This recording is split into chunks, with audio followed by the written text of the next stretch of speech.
25 years ago, applying for a mortgage meant putting on a nice shirt and walking into a physical bank branch.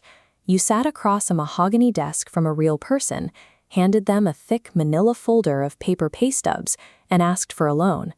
If your financial history had a dark spot, say a brief gap in employment or a medical bill you paid late, you could look that loan officer in the eye and explain what happened.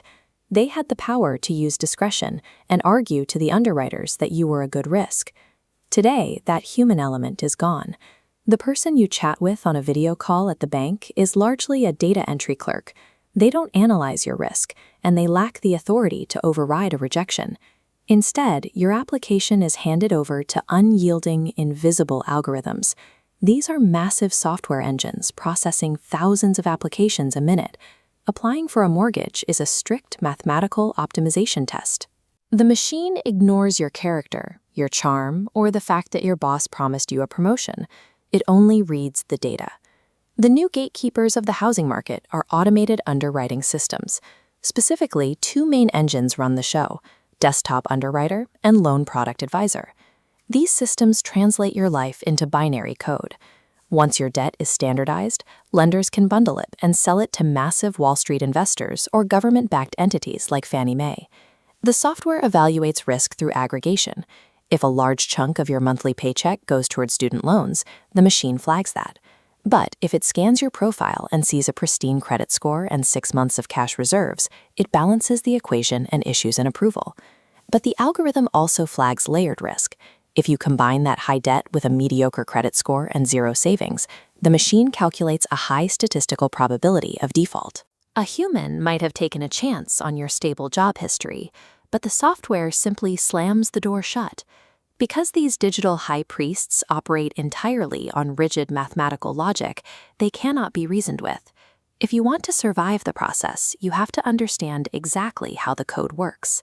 In the past, you could clean up your financial act for a couple of months and hand over a curated photocopy of your bank statement. Now, lenders demand a live API feed through backend systems like Plaid or Finicity directly into your checking account. You are giving the underwriter permission to install a live security camera inside your finances.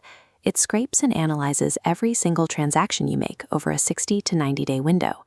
When a friend Venmos you $500 to split a hotel room, the software doesn't see a friendly reimbursement. It flags the transfer as potential undocumented income or an undisclosed loan, halting your application until you can provide a massive paper trail. This side hustle trop is followed by a spending rhythm analysis.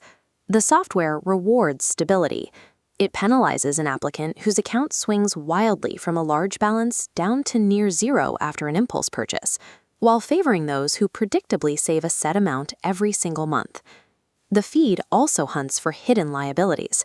The machine scans for recurring outflows that don't show up on traditional credit reports, things like private childcare, alimony, or buy now, pay later apps like Klarna and Affirm, and forcefully adds them to your debt calculations. The modern convenience of digital banking ironically increases your risk. The algorithm punishes normal financial behavior by turning everyday transactions into algorithmic friction. Industry marketing focuses on 8-minute mortgage apps to mask a brutal filtering mechanism designed to cut bank operational costs. When an app moves that fast, it screens out anyone who doesn't perfectly fit a narrow statistical box.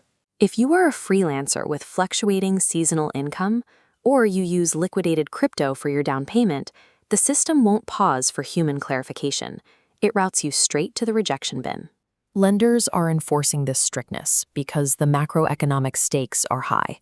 Driven by the Federal Reserve's battle against inflation, the cost of borrowing has shifted. A 6.5% interest rate is our current baseline. Facing higher monthly payments, many buyers try to retreat to the sidelines, hoarding down payments and waiting for rates to drop back down to 4%. Economists refer to this as a dangerous strategy. The moment rates tick down significantly, the dam bursts. Millions of sidelined back into the market simultaneously. The resulting hyper-competition drives asset prices up, often wiping out the savings generated by a slightly lower interest rate.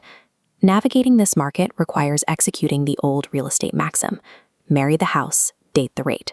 Your objective is to acquire the physical asset now to avoid the chaos of a bidding war and swap out the expensive financing for a cheaper refinance later. Since you are carrying more expensive debt in the short term, you have to remember that the bank is a retail store. Their product is money, and their goal is to sell you the absolute maximum amount possible without you legally defaulting. This chart shows a $10,000 gross monthly household income. Lenders measure your borrowing capacity using a debt-to-income ratio, and modern automated systems will legally approve a loan that consumes up to 50% of this pre-tax income. In this scenario, the bank's maximum allowable limit vaporizes the first half of your income. $5,000 is gone, committed strictly to your housing payment and minimum debt obligations. But the bank calculates that ratio on your gross income, not your net. Mandatory payroll deductions for federal and state taxes, plus Social Security and Medicare, strip away roughly another 25% of the block. You are left with a remaining $2,500 slitter to fund your entire existence. This must cover groceries, gas, utilities, health insurance premiums, childcare, and any emergency savings. Borrowing up to the algorithm's mathematical limit protects the bank's interests, but it leaves you house poor. You are one unexpected medical bill or broken transmission away from total financial panic. To protect yourself from a machine programmed to maximize profit, you must establish immutable financial boundaries before you ever log into a mortgage portal. This image represents the 28-36 rule. The first half is the 28% front-end ratio. It acts as a strict cap, dictating that your total housing payment, including principal, interest, taxes, and insurance, should never exceed 28% of your gross monthly income. The second half is the back-end ratio of 36%. This means your new housing payment combined with all your existing monthly obligations, like car loans and minimum credit card payments, must stay below 36% of your income. Holding the line on these two percentages means ignoring the massive pre-approval number the algorithm dangles in front of you. This preserves the financial margins necessary to absorb life's surprises without constant anxiety. Deploying this artificial governor shifts you from defense to offense. It ensures you own the asset rather than the asset owning you. Because these algorithms operate on strict logic, they are entirely predictable. You can exploit that predictable by playing code against code. Execute a 90-day pre-application cleanse. Halt irregular deposits, pause side hustle transfers, stop buy now, pay later apps. You are manually forcing your financial data to align with exactly what the machine is programmed to reward. You replace volatility with a stable, predictable trajectory. By curating a pristine API feed and sticking to your 28-36 boundaries, you stop asking a human for permission. You engineer your own profile to meet the machine's requirements. The modern lending wilderness is unforgiving, but by engineering a frictionless digital profile, you position yourself to successfully navigate the system and claim your piece of the market.